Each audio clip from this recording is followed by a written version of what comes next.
عروج کے وقت اوقات میں رہو، کیونکہ زوال پوچھ کر نہیں آتا۔ زندگی کی ٹوکریں بہت نرالی ہوتی ہے، جب بھی لگتی ہے کسی کی اصلیت دکھا جاتی ہے یا کچھ نہ کچھ سکھا جاتی ہیں۔ اس سے فرق نہیں پڑتا کہ آپ کتنے قیمتی، کتنے قابل اور کتنے اہم ہیں۔ اگر آپ نہ قدروں کے ہاتھ لگے ہوئے ہیں تو آپ بیکار ہیں۔ سب سے بڑی دیانتداری اپنا محاسبہ کرنا ہے۔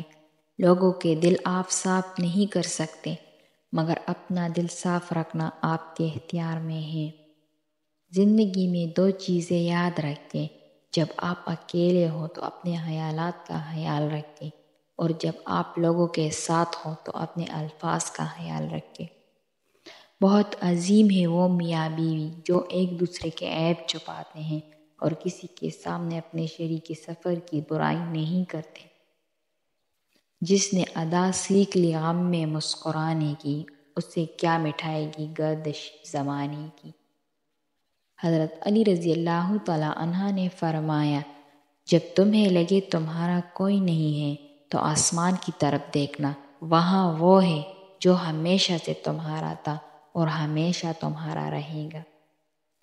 دوست، کتاب، راستہ اور سوچ غلط ہو تو گمراہ کر دیتے ہیں۔ حضرت علی رضی اللہ تعالیٰ عنہ نے فرمایا، مشکل وقت میں ہمیشہ دعا مانگا کرو، کیونکہ جہاں انسان کا حوصلہ ختم ہوتا ہے وہاں سے اللہ پاک کی رحمت شروع ہوتی ہے۔ دکھ میں کبھی پچھتاوے کے آنسو نہ بہاؤ، کیونکہ تم وہ خوش نصیب ہو جسے اللہ نے آزمائش کے قابل سمجھا۔ ہمیشہ ایسے شخص کو چنا کرو جو آپ کو عزت دے، کیونکہ عزت محبت سے کہیں زیادہ خاص ہوتی ہے۔ اگر کسی کی تکلیف دیکھ کر تمہیں تکلیف ہونے لگے تو سمجھ لینا تم اللہ کے بنائے ہوئے بہترین انسان ہو۔ تربیت اچھی ہو تو انسان کا ضمیر خود اس کے کردار کی حفاظت کرتا ہے۔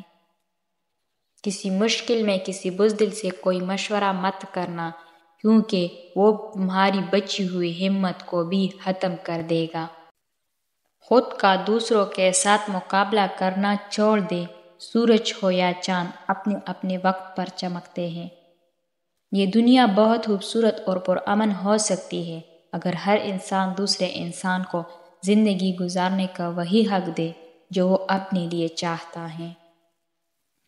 اس قدر ناز تھا اسے اپنی کمائی پر، وہ اپنے ہی رب کو قرض دے آیا۔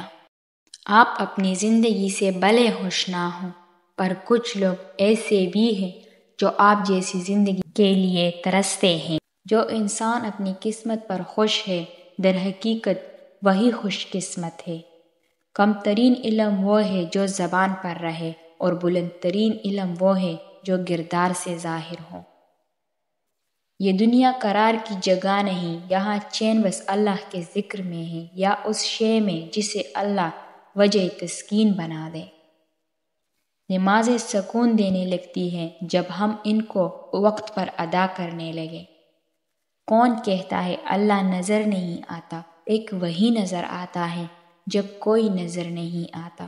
الفاظ تو سبھی سمجھ لیتے ہیں، مگر دل کو چاہ اس ایک کی ہوتی ہے جو خاموشیاں سمجھ سکے۔ آنسو کا وزن تو نہیں ہوتا، پھر بھی ان کے گر جانے سے دل ہلکا ضرور ہو جاتا ہے۔